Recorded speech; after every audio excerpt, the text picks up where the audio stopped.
There are several ways you can end your lesson. You can open up the rest of the course activities after a certain grade is achieved in the lesson. This effectively turns the lesson into a graded activity that would give the students access to the rest of the course once they have gained a certain score in the lesson. To do this, go to the lesson settings. Designate its maximum grade and set it not to be a practice lesson, so it will be recorded in the gradebook. I usually use this as a formative activity, so I allow retakes, which gives them a chance to achieve their maximum or highest score recorded.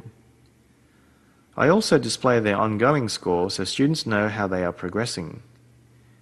In here, you can choose if you'd like them to be able to review or retry a question, set the number of attempts, display default feedback, which are the correct answer or wrong answers, and you can choose to show them how far they've come in the lesson through a progress bar and a lesson menu,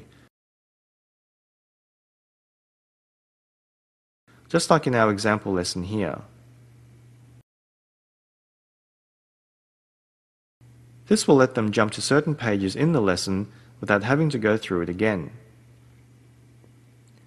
To open up the rest of the course after getting a certain score in the lesson, update the settings for the next activity or resource in your course. For this video, I'd like to open the lesson for Unit 2 after they have passed Lesson 1.